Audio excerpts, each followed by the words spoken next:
great job by the crew and by the driver, but that Ford just shows you how well Makovicky was driving by staying out there in clean air. That's what the Ford team did, the Mark VDS team. They left him out there in clean air to show the pace of that car. We know it's been fast all weekend, and he had a chance to show it, and what a great performance, and by the crew in the pits as well. So Hexis had a good stop, beating the guys that came in with them, but I'll tell you what, Mark VDS had a tremendous stop there. They got their man out ahead, and he's actually pulling away now. Look at this. Already, I know exactly. You know, what we were saying at the beginning, this is going to be a tough one to overtake. And I think Frederick, in the beginning, just showed that it is possible. It is possible when you've got a car that's really working. And Steph Dusseldorf sits in second place. Third place is Warren Hughes. He's some 8 seconds behind these guys. So Hughes is top Nissan in third. Stefan Mucker in the car he shares with Darren Turner is fourth. Richard Westbrook with Peter Dunbreck is in fifth place. Hohen Ardle's currently in sixth in the other Hexus Aston Martin. Seventh place for the Nissan of Lucas Law. Eighth for David Brabham. Ninth for Dominic Schwager in the Lamborghini that was leading this race early on. So the Al Inkel team, we knew it was a bad stop, but I hadn't realised it was quite that bad. They've gone from first to ninth in the Lamborghini, and that's miserable, isn't it? Very, very miserable. They're only just ahead of their teammates, Winkelhock and Basseng, actually, in the other car. They've been sort of down on the bottom end of the top 10 throughout this race so far, so real surprise. New fastest lap, by the way, for Thomas Enger, who's taken over from Alex Muller in the number 7 Aston, but he's all the way down in 13th after the spin when he was dicing with Fred Makovicky, when Muller was dicing with Makovicky earlier on.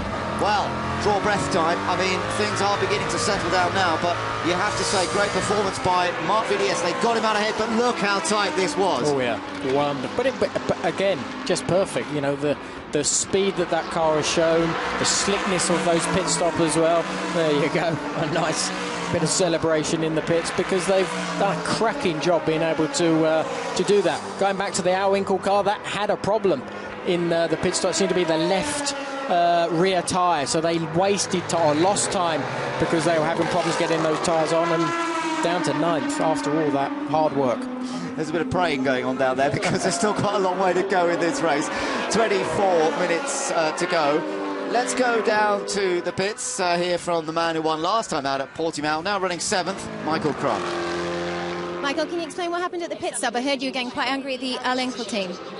Yeah, well, when I approached the pit box, it was my box was clear and everything was okay for a clean pit stop. And just when I approached, a guy from their team jumped out onto the pit road, and I had to basically avoid him, and then I couldn't make it into my pit box, and so we lost a lot of time during the pit stop. Unfortunately, we were planning to jump some positions at the pit stop, which was, I don't know why he did it, or if that was on purpose or not, I have no idea, but that's why we didn't really move forward.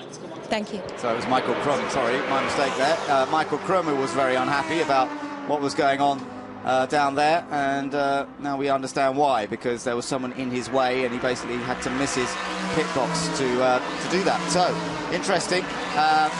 Meanwhile, there is our race leader. It is Maxime Martin, sharing the car with Fred Makovicky, and he's managed to pull out now, look, a 2.2 second lead over Steph Dusseldorf in the Aston Martin. Warren Hughes, meanwhile, has got a bit of a fight on his hands in third. Just to let you know, he's some way behind these guys, but Hughes has only 0.4 of a second advantage over Stefan Mucker's Aston Martin, who in turn is only 1 second ahead of Richard Westbrook. So there you are. That's Hughes in the Nissan, followed by Stefan Mucker. Not much to choose between them. Then the other Nissan of Richard Westbrook, who's also under pressure himself, from Christian Hohen Ardle in another Aston Martin. Yeah, so we've got a nice two battles here, and it's, you know, it's getting tough now, because obviously these guys just need to get the speed out of these cars, not make mistakes. If they make a mistake, they're going to lose a position. On board with Christian Hohen Ardle, you've got plenty of Aston Martins up there in the front-running set, though. You've got three Aston Martins in the top 6. Yeah, they've done very well, haven't they? They weren't expected to be quite as maybe competitive as this. The only one that's not up there is the car that got spun around in that incident with Makovicky, the Enger Muller car. That's down in 13th, but all the other Astons in the top 6.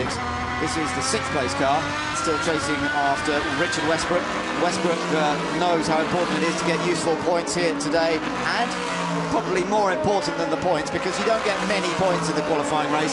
You do get a decent grid position, though, for the championship race tomorrow, don't you? Absolutely. And again, all important here at this track here at Sachsenring, for sure. Yeah, it's a little bit like a almost like a street track in some ways in the difficulty of overtaking. I mean, we have seen a bit, but it is not at all easy. That's where the Nissan really struggles, goes very deep. Yeah, it seems to be sort of, it just can't seem to pull itself across the track.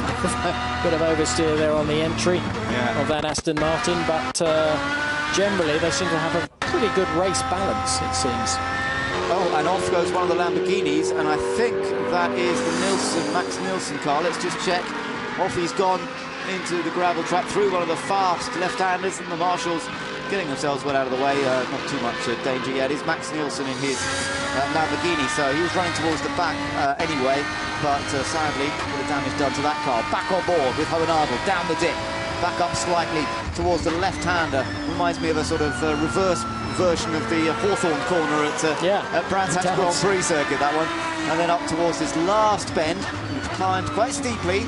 Got to get good traction off the corner, vital. You can see the back of Westbrook's car just beginning to slide under acceleration.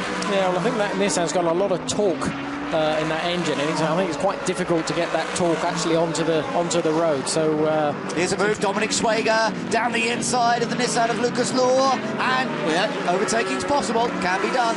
We've seen that just once or twice now into the first corner, and again Lucas Law didn't fight too hard. The Lamborghini under braking just had a lot more grip. Absolutely. Oh, he's got wide there, wide there, yeah. And you can see the marbles. Yeah, because these drivers, he got away with that. The drivers have been saying, if you just sort of go half a tyre off of line, you get all these marbles and the dirt onto your tyres, and then it gets quite tricky, as we saw the Fords earlier on in this weekend, where we had 3 of them go out. Qualifying, Qualifying, exactly. And at the end of the day, it's just you've got to keep yourself in your concentration so you don't wander offline. This is Jan Claret, who's taken over from Antoine Leclerc, and he's trying to get past Marcus Winkelhock, the championship leader, of course, with teammate Marc Bassin. They're carrying extra weight on board that car, and as they've told us, once you get into the longer stints in the races, that extra weight is hurting them. They're carrying some 45 kilograms, and we know the Ford is a good car here. It's leading, look at this, by 3.6 seconds now in the version, the Mark VDS version from the Aston Martin. There's your big gap. Look, to third place. There's Warren Hughes, with a chance, mind you, of getting a podium on his return in the qualifying race, which would be an outstanding result for him. Chased by Stefan Mucker, and then by Richard Westbrook, who's got the other Hexus Aston still breathing down his neck of Christian Hohenadel. And Hohenadel, the reigning GT3 European champion, who got that big opportunity to step up to the GT1 World Championship and has settled in very well to the team, I have to say. But he's now got to find a way past one of the wiliest campaigners, I would say, in Richard Westbrook. Absolutely. You know, wealth of experience. Paul Super Cup did absolutely fabulously well in that, double championship. Exactly. Yeah. So, you know, he's got that type of, the Porsches are quite sort of difficult cars to drive. You have to drive them right on the limit. And I think it sort of gives you an extra sense to when you drive these GT1 cars. And I think that's what Richard is able to put across when he drives this Nissan. Yeah, and he's certainly enjoying himself, but he knew going into today that this was going to be a tougher battle than they had at Portimao. And right now, I think he'll be relatively happy with 5th place. He'd like to hold on to that if possible. Behind him, Hohenadel, Schwager in 7th. Lucas Laura is still in 8th place. 9th for David Brabham, by the way, in the other Nissan. 10th for Winkelhock. 11th for Claret, so you ride on board with Hohenadel. Still 13th is Thomas Enger, and they are the only runners now, 13 cars running. We lost the Corvette early on in this race. We lost the Basslinder's Mark Henrici car right at the beginning in an incident that also took out the Vanina X Christopher Nygaard machine. And down the inside, Jan Claret had a little think about trying to pass Marcus Winkelhock there in the Lamborghini, but there wasn't quite the space, and sensibly, I think, Jan Claret backed out of it. Yeah, definitely so, but I think what he's doing is just putting pressure on Marcus in front, and that Ford is looking again very good, especially under the braking. They seem to have a very good, solid car under braking, which is enabling him to get very, very close. If he gets close enough at those braking zones, I think he'll be able to slip past quite easy. This is sort of the start of the long left-hand fast corners. We've seen before that Ford has been pretty good on these, but it's very difficult to overtake, or more or less impossible to overtake. Fast corners is not really a place where you can one, get close enough, and second, you can sort of slip up the inside because you're just keeping a momentum going. The only chance is now this left-hander coming up, turn 12, but he's not going to be close enough here. But he seems to see braking, he gets closer, he gets a bit closer into the final turn itself. And as we saw on the previous lap, he's very close to getting up the inside of Marcus, but I'm not sure if he's going to quite get enough. We'll see if he gets enough drive out. But they're packing up, so actually this could work into a little sort of battle with 4 cars. And you've got to be very aware of what's going on in front, but also what's going on behind. Yeah, this is going to be quite intriguing. Well, that Nissan again running wide. Yeah, you've got just ahead. You've got David Brabham, and ahead of Brabham is Lucas Luhr in the other Nissan. Back on. This is on board with Nissan. Normally runs a bit wide. Winkelhock. So it always opens the door. Yeah, they just can't stay tight in the Nissan. No. They have to sort of take too many chunks at it, don't they? Whereas some of the cars are able to stay tight to the apex there, but no way through for the moment. So Lucas Luhr at the front of the queue in the first of the JR Motorsport Nissan. Then you've got the Sumo Power, the white and black Nissan of David Brabham. Then the Winkelhock Lamborghini, and now on board once again the Ford here of Jan Claret. So 2 Nissans, 1 Lambo and 1 Ford. Yeah, there's some upset down there. Mark Basseng, who's driver but also team manager there at Al Inkle, just reassuring one of the mechanics. And I don't know whether that goes back to the incident with Michael Krum or whether that's something separate. I have no idea, but obviously something's been happening down there. And, well, maybe we'll find out a little bit later on. Lucas Luhr still at the front of this little queue. But remember, this is for 8th place only. I say only, still valuable places to be found on the grid in the championship race, but no points on offer here for 8th place in the qualifying race. Across the line they come, and back on board with Marcus Winkelhock, part of that team that we saw those 2 guys talking about just a moment ago. Brabham going quite defensive there. Very defensive, yeah. Don't quite know why, because the car, Lamborghini wasn't close. No. So whether Brabham's got a problem that he's trying to protect himself from, and it's allowed the Ford again to get even closer behind them. And surely wide again, but I think he's going to be tight. Quite enough there. Yeah, very, very close. And that Ford of Jan Claret, he's also desperate to get through. Yeah, and he's just keeping that pressure on. And you never know, David's a wily old driver, wealth of experience, but you just keep that pressure on. And he's in a car that's probably not quite handling as he wants. And if you just put enough pressure on, you never know. You can just sort of make him just a little bit too wide, slip up the inside, and hopefully get past. But you've just got to keep that pressure on. Lovely flame out on the Lamborghini. Yeah. From the good view from on board the Ford. Up front, just to remind you, it's still the Ford GT of Maxime Martin that leads this race by some 3.6 seconds, and he's maintaining the pace at the moment very consistently. So the Dusseldorf Aston is still in 2nd place. Warren Hughes still 3rd in his Nissan. We're focused on this race for 8, 9, 10 and 11.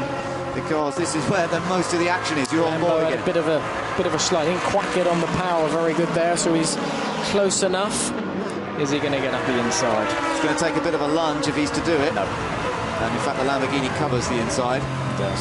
Sort of aware that he hadn't had the best exit out of that last corner, so he made sure that there wasn't too much space available. This left-hander here even goes on longer than you expect, doesn't it? It certainly does, yes. And that Ford is able to sort of really keep nice and tight to those curbs there. And that Ford obviously is working very well. Martin, oh, he spun it! He spun it! It's working so well, Johnny, that he's just lost the back end. Talk about curse of the commentator. It's usually me that does that. Nice one. Oh, dear. God, but that's what we saw this morning with this Ford. You know, it's very fast, but it's edgy. And exactly the same thing happened to Vanina X. It happened to Maxime Martin. This is actually where Maxime Martin lost it, isn't it, this morning? Yeah. Just seems if he runs wide, you can see little bits sort of rubber bouncing around. Just wonder if, again, like I was saying earlier on, he just put his wheel out a little bit too far. He's trying to go right. Let's have a look. So he's wider, a little bit wider maybe. Oh, when it goes, it goes. Yeah. Daniel Gears is pretty quick to react. Touchdown. I think he's lost, what, two places there? Yeah, and that's a chance. Shame, it spoiled that. What was a very entertaining tussle there. Meanwhile, Westbrook still in 5th. Honardel in 6th behind him. This is the race, though, for 3rd between Warren Hughes in the other Super Power Nissan here and Stefan Mucker Now, I have to say, Warren Hughes is driving a stunning race so far. Can he hold on for another 12 minutes? Returns to GT1, having been not selected for duty this year, having raced with them last year, wasn't selected. Ricardo Zonta got the seat alongside Enrique Bidaldi, but Zonta's not here this weekend. Warren's been called back up, and I tell you what, this is impressive, both what he did in qualifying and what he's doing right now. Absolutely. Again, he hasn't been in the car for a while. But he's got straight back into it. Yeah, he knows the car, but that's different. These guys have been racing and they know exactly where this car has developed from last year. And Warren is just coming in and has actually really got it by the scruff of the neck and has done a fantastic job. Very pleased for him. He locks up a front wheel there. That won't help him. But, yeah, I mean, he's driven just about everything you can drive in motor racing terms. Of course, done a lot of touring cars. Raced a touring car here in Germany at the Sachsenring many years ago, but it's an occasion he'd rather forget, to be honest. Well, he did forget. He did forget. Yeah, he said he can't even remember the circuit. No. But he did get knocked out in a shunt, so you can't really blame him for that. And he's determined to make up for it here. He's still holding third from Mucke. There is Westbrook, still with Hohenadel behind. And who's catching them? That's Dominic Schwager, catching them in the Lamborghini. Remember, that was the car that had the lead earlier on, but had a horrible pit stop. Yeah. And, you know, maybe that probably is why Marc Basseng was reassuring the guy in the pits earlier. It's because they lost the lead. They lost, yeah. Yeah, so I think that's what it was all about. Here we go, with Hohenadel. Seems to be he's losing. He's actually slowing up, it seems, that Nissan in front. They've actually dropped back. So he's just got to keep it going. 10 minutes to go. Let's get down to the pits. Haley can tell us more about that Allencourt pit stop. Mark, what happened at the incident that was going on in the pit lane? I understand that the engineer may have been hit. Yeah, I heard that, but everything is okay. We messed up a little bit the pit stop because my real pit stop guy is completely sick, and the guy who's doing it now for us is from Phoenix Racing, where I'm racing for Audi with. But you see, the competition is so high, and if you are not 100% on the edge, you don't make it, because our cars are so quick now in the race, and it's a big shame. I think I had a good chance to win. Thank you. Well, interesting to hear that, and sorry to hear that their main wheel changer is unwell this weekend. But as he says, it just goes to show that those guys are just as important as the drivers. So you know they are so valuable, those wheel changes, to get it right. Oh, that was a little bit of a lock-up there from Westbrook. Meanwhile, Hohenadel under pressure from the Lamborghini of Schwager. This is Schwager really getting in there now. Yeah, this is where Richard, again, his experience, he just knows that he's just got to be consistent, not make errors. If he doesn't make errors, it doesn't matter almost how slow he goes. Those guys won't be able to pass. So, again, thinking about it and doing a good job in that and reacting to the actual conditions that he's got with the car. But look how the last few laps, that Lamborghini has closed up by 4 tenths, and 6 tenths of a second. I mean, the Lamborghini is definitely one of the fastest cars. The mid-engine configuration in both the Ford and the Lamborghini seems to suit the circuit. Good direction change, good traction, and it seems to work well here. Yeah, absolutely. I said the only thing we hear about the Lamborghini is on its first couple of laps, or first lap, it struggles a little bit with the front tyre. Another lock up there, but after that, it then can actually settle down and seems to have a good balance and seems to be suited here. Hughes has obviously got a flat spot on that left front, and of course now every time he gets back on the brake, the tyre has a tendency to stop in the same place, and I suppose the worry there is that he's going to wear it out before we get to the checkered flag. Still in third at the moment, from Stefan Mucke in fourth. Then this gap back to Westbrook, and then Hohenadel. Here comes Dominic Schwager, but not really. No, not at the moment. No, Maxime Martin is amazing how he's, you know, he had his little spin in qualifying, which lost them out. Still fighting, getting nice and close there. Turn 3, probably going to be an issue here. As I said, Richard will just be very careful where he puts the car.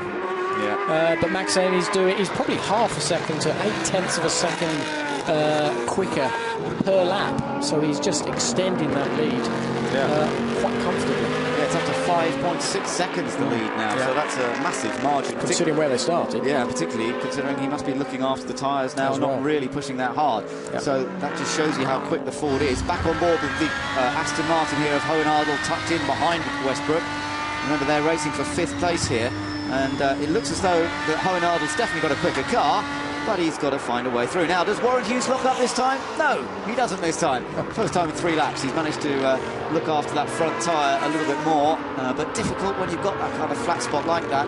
Westbrook behind, with the Aston Martin and the Lamborghini not so close on this lap, Dominic Schwager. So whether he made a mistake there somewhere or was just getting himself ready for a final attack, because we've got under 7.5 minutes to go in the qualifying race here, and they're all going to have to try and put something on the table now if they're going to make any more moves, because the laps are ticking away. Still fighting for grip up at the first corner, and then plunging back down the hill once again. Westbrook's knows this is the weakest area for the Nissan, so he just has to tread so carefully, gently with the steering, gently on the throttle. No traction control to help him. So easy to spin up those rear wheels. Oh, well, it's very difficult to stop them. Once they've spun, it's very difficult to stop those things. But what I sort of noticed, when Stefan sort of is getting quite close to the back end there of Richard, doesn't seem to have quite the same straight line speed, which doesn't seem to enable him to be close enough at the right places to be able to slip up the inside, especially when he comes out of the last corner into turn one. You can just always see that Richard just pulls away very slightly, never gets quite close enough. Well, that was certainly evidence at Portimao. The Nissan has great power, a lot of grunt from that V8 engine, and although they may not have the nimbleness sometimes, certainly in the tightest corners, somewhere like Portimao, they were able to use all their best bits, and that's why they dominated. But here, it's a different story at Sachsenring, as we can see. Turn one, so he gets quite close here, but then just see on the sheer acceleration. But there you go, it seems that then it pulls away, and he just cannot really get close enough into turn one. Schwager, again, just ducks out of the slipstream, back into it again. Nissan versus Aston versus Lamborghini in this particular three-way tussle. Oh, and there was a chance, I wondered there for Ho and Ardle. They were almost pushing each other round that turn one, turn two section. Westbrook, tight wide, up the inside. Here comes the Aston. Oh, he's got a chance now, but Westbrook's got the inside line. Nowhere for the Aston to go. No, exactly. I think Richard's just trying to keep him behind. I think that's what happened in turn one. He tried to really pack him up and slow him up. Yeah. Maybe he overdid it because he nearly lost out by doing that. Yeah, what he wants is for the Lamborghini to start giving the Aston so much grief that he can then make a little bit of an escape, and that's fair tactics. Yeah. But Ho and Ardle's got to deal with that, and at the same time try and get past. No way through just yet. So up over the rise they come once more, back down the hill through the right-hand kick. Lovely section of track this, and again that lock-up from Warren Hughes ahead of them. Consistent. Yeah, with under 5 minutes to go.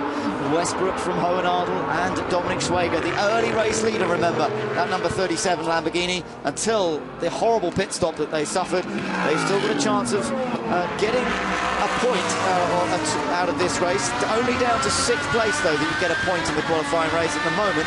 They're one place behind that, but look at him get closer and closer on the run down to turn one. Will he cut back to the inside? He's having a little look down the inside. He's there. He's got it. He's into 6th place, but he might run wide. Ho and Ardle tries to cut back. No way through. Great move. The Lamborghini has got it to 6th, and patience has paid off. That certainly has, and great job. You know, it's been difficult for them, but they've got back into it. Possibly now, you know, Richard's under pressure again, but unfortunately from another car. Yeah, now that might be different because, of course, he's able to fend off the Aston because of the relative strengths, but it may be different with the Lamborghini. Yeah, I think the strength of this Lamborghini, especially in braking, seems to be very good. The Aston's not quite as good, but I think we've got the speed. I think the speed generally is not so bad, is it, from the Lamborghini? So, but again, it's got to be a bit quick in the right places. These fast ones is this left there, then there's the right kink. Down the straight, so if he can get close enough here, it's possible overtaking. Another puff of blue smoke. Yeah, I'm getting used to that little blue smoke puff every time down there from that left front locked by Warren Hughes, who's still in 3rd place, by the way. The Hughes Benaldi Nissan looking at a potential podium, but the Lamborghini's the one on the move here. It's got the traction he's got. Yeah, should be good. Get in. Generally, yes, and this is where the Nissan generally is not. And straight line speed. He's got good straight line speed. Not bad, but the Nissan is very good, as we know, in a straight line. So into turn one, and not this time. Not this time, but I think he can see as well that Nissan really he's got a run wide again. Well, that was nice by Richard. He was he protected it very cleanly, I thought. Yeah, absolutely. And actually, again, if anything, he's going to back the Lamborghini into the Aston Martin, and the Aston's going to try and take him back again. So very thinking a lot, which is really good because he knows they can't pass him there. if he keeps himself on the right line. This is driving as an art. This is race tactics, isn't it? Absolutely. And again, it's quite rare. You don't always see these drivers have those race crafts. And it's good to see when we see this sort of panning out that way, where Richard is really, really unfortunately having to think about where he puts that Nissan on the racetrack. Yeah, it's always much nicer to be chasing and closing on a group ahead of you, but here he's got to try and stay in front. It's a lot easier. Yeah, a lot easier than what he's having to do here, yeah. Still in 5th place at the moment, though, just over 2 minutes to go, and it looks as though it's going to be a dominant victory for the Ford of Max Martin and Fred Makovicky, which has a 6.7-second lead over the Aston Martin of Steph Dusseldorp and Clivio Piccioni. The Nissan of Warren Hughes still running. Oh, Mucke is in 3rd. They've just come past us, and Stefan Mucke is in 3rd place. Warren Hughes has lost 3rd place. Westbrook is still here in 5th, but he might not be for much longer. Here comes the Lamborghini down the inside. Oh, he's gone off. He's gone too wide. He locked up, and off goes Schwager. And Westbrook still has it from the Aston of Hohenadel. They're touching, almost touching, surely. Is it being Hohenadel. Well, he nearly ploughed into the back of the Nissan there, didn't he? So we do have changes. Now, that was a very unfortunate thing. The Lamborghini was able to get down the inside. I think he'd seen how slow Richard was into turn 1. Unfortunately, just locked up that inside wheel and couldn't stop. No, that's right. So, Westbrook just fending off this Aston Martin, but Warren Hughes, in the meantime, has lost a place to the other Aston Martin, the one belonging to Stefan Mucke and Darren Turner. We're on to the final lap because Maxime Martin has already crossed the line. 2nd place at the moment for Steph Dusseldorp. His teammate here, though, Hohenadel, still trying to get past Westbrook. Westbrook having to go ultra defensive now. Closest he's been as well, but we've got only 1 turn. Again, not quite close enough to get up the inside. I don't think he'll get a chance in the start finishing line. But here comes Maxime Martin, and what a beautiful drive this has been from these guys. They went off in qualifying this morning, and they ended up 14th on the grid, on a track on which we thought overtaking would be virtually impossible. Well, what do we know? Because they have come through. Good strategy in the early part. Oh, here comes Hohenadel, still having a chance to get past Westbrook. Can he do it on this last lap? Westbrook's just trying to nurse that Nissan. Trying to go. Oh, he's there. He's got it. Through. Hohenadel has taken Westbrook on the very last lap, and there was nothing Westbrook could do in the end. He just didn't have the grip. He just didn't seem to be able to turn the car at all, did he? Amazing. Unbelievable. But this is part of what it's all about. You've got to, you know, try, even when the car's bad, you've got to even back off a bit and try and put the car in the right place. Coming through to win the qualifying race at the Sachsenring, it is Maxime Martin, Fred Makovicky in the Ford GT. A dominant performance from 14th on the grid. 2nd goes to Steph Dusseldorp and Clivio Piccioni in the Aston Martin of the Hexis team. 3rd is going to be another Aston, and only in the last couple of laps, because Stefan Mucke managed to find a way past Warren Hughes. There is Mucke in the background crossing the line. Aston Martin 2nd and 3rd in the qualifying race. Warren Hughes survives to 4th, still a great effort from him. And as we saw, the Nissans right at the end there were hanging on to stay on the track. And indeed, Hohenadel comes home in 5th. Westbrook takes 6th place. 7th, I think, is going to go to the Lamborghini, yes, of Dominic Schwager. Brabham finishes 8th. Winkelhock is 9th. And Thomas Enger made up some places towards the end there and finished in 10th place in his Aston Martin.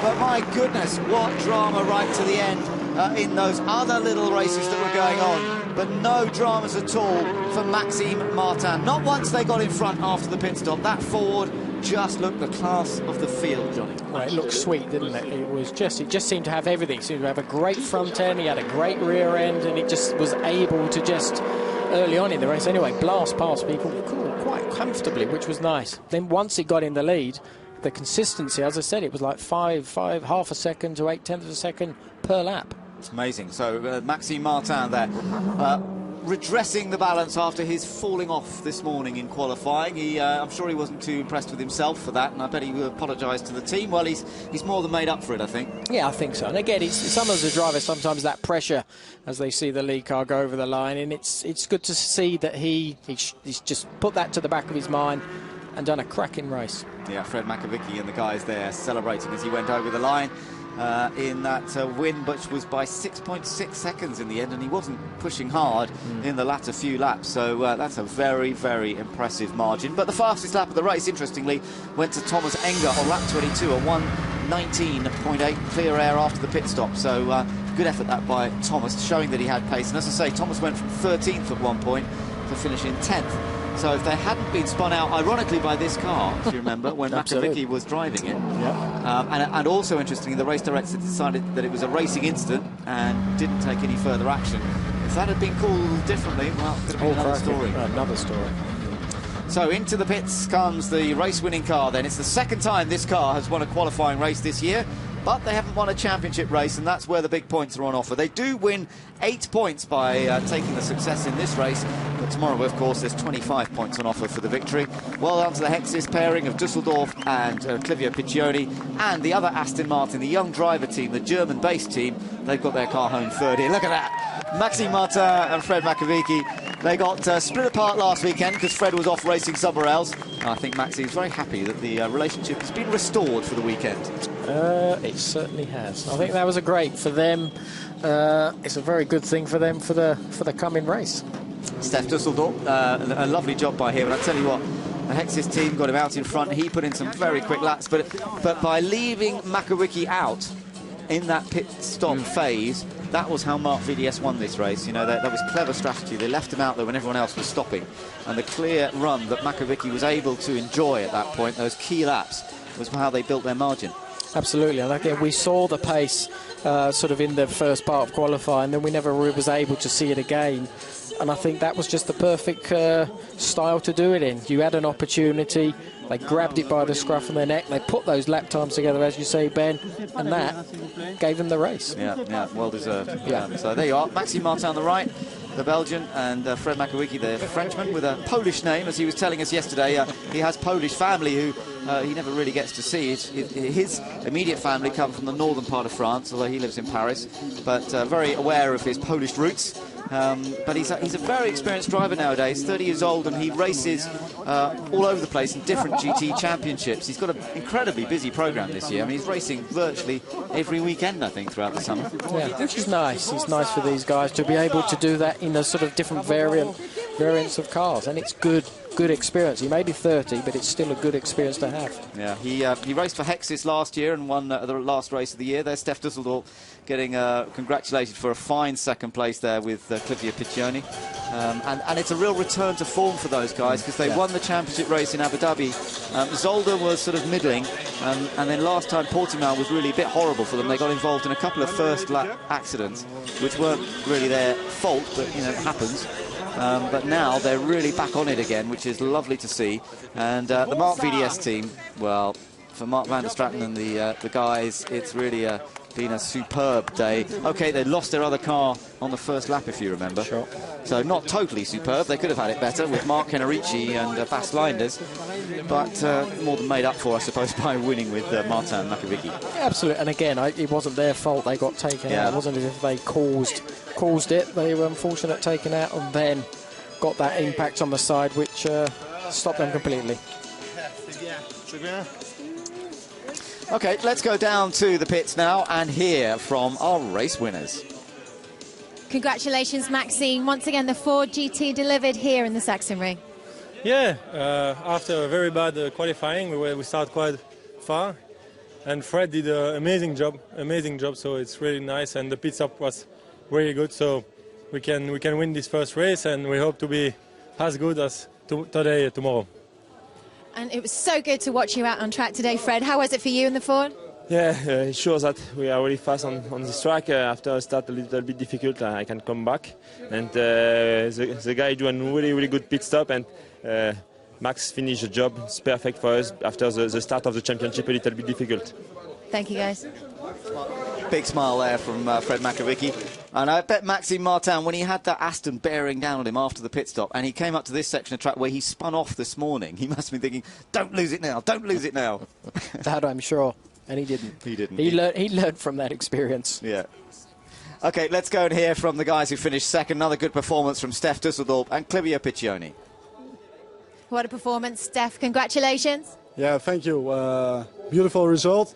The fourth was just too quick today, but with the second position we scored the points, no weight, and we have a good point for tomorrow to battle again for the victory.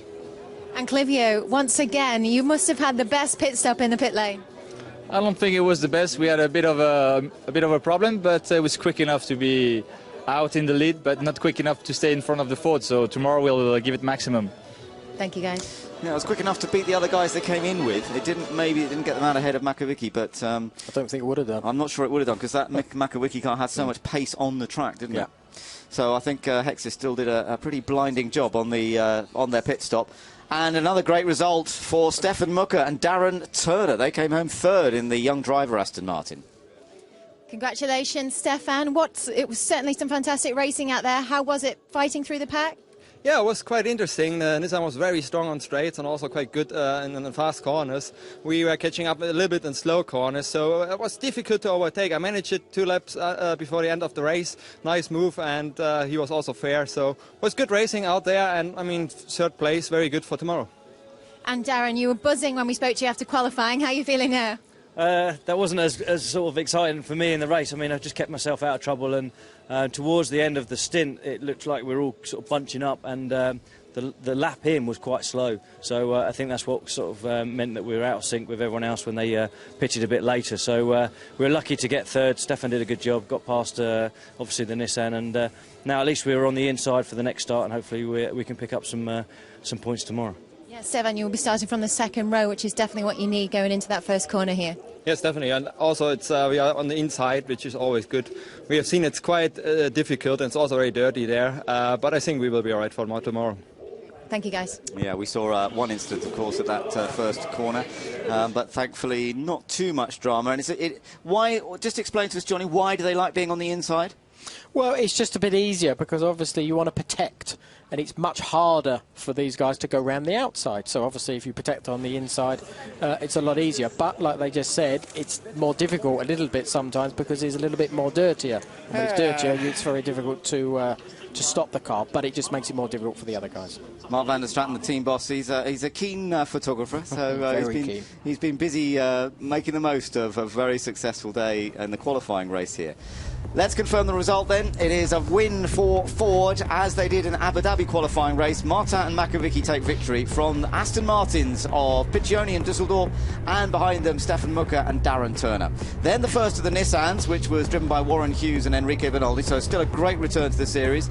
5th place, the Aston Martin of Hohenadel and Piccini, the Hexis car. 6th place, in the end, Westbrook. He fought hard for 5th, but had to give it up in the last lap. 7th place, the Lamborghini that led earlier on of Schwager and Pastorelli. In 8th place, then the other Sumo Power car of David Brabham and Jamie Campbell-Walter. 9th position for the championship-leading Lamborghini of Marcus Winkelhock and Mark Vasseng. Struggling a bit, but staying out of trouble.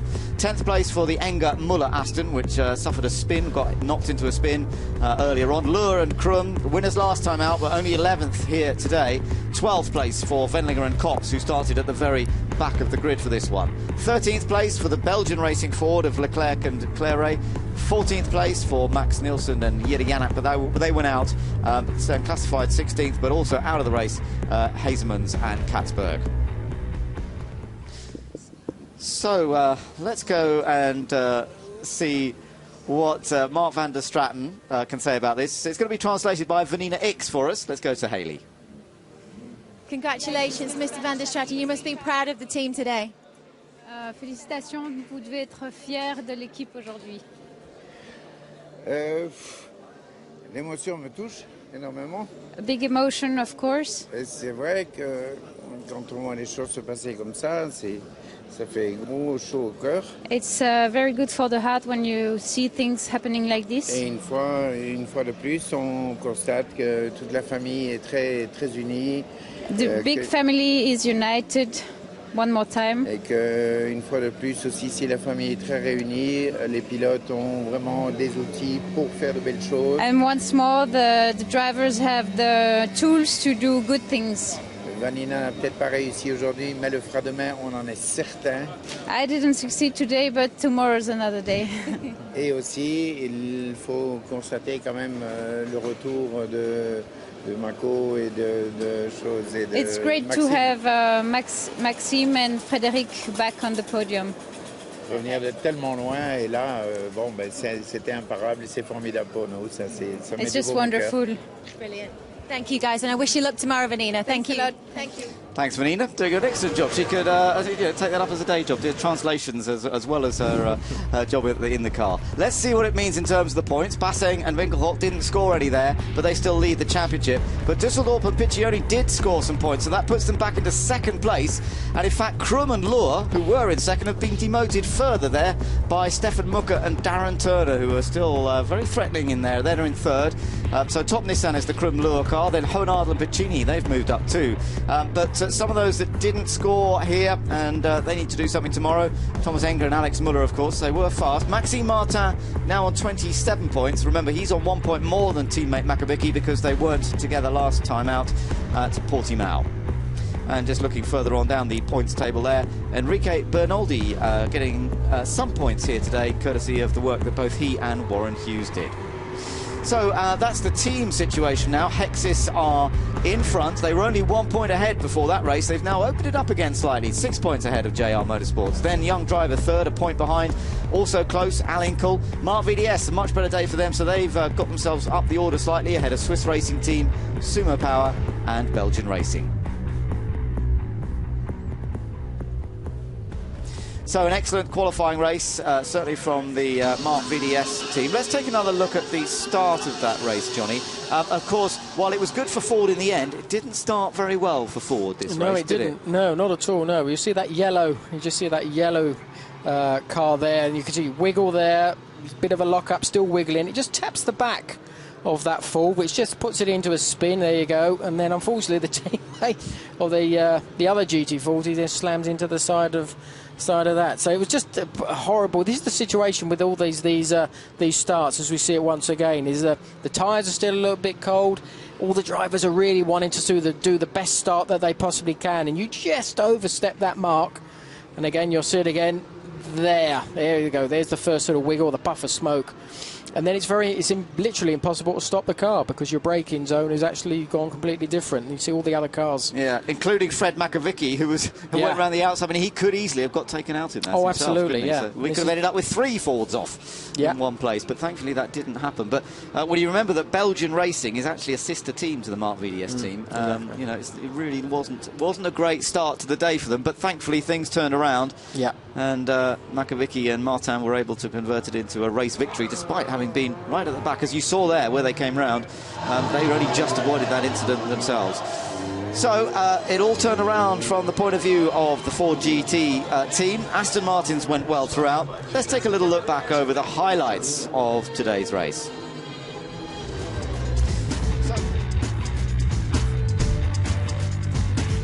So good conditions here for the start of the championship race, and we saw some pretty feisty action in the early stages. Unfortunately, we lost 2 Fords, though, very early on. A couple of cars had to take to the grass in avoidance, but both one Belgian car, the car that Vanina X was due to take over, and the Mark Henrici Bastlinder's car also out of the race. Then we saw the Corvette. It was going well until he lost it under acceleration. He just gained a place, Nicky Katzberg, but sadly a bit too much right foot on the throttle, and round she went, much to the astonishment of people watching.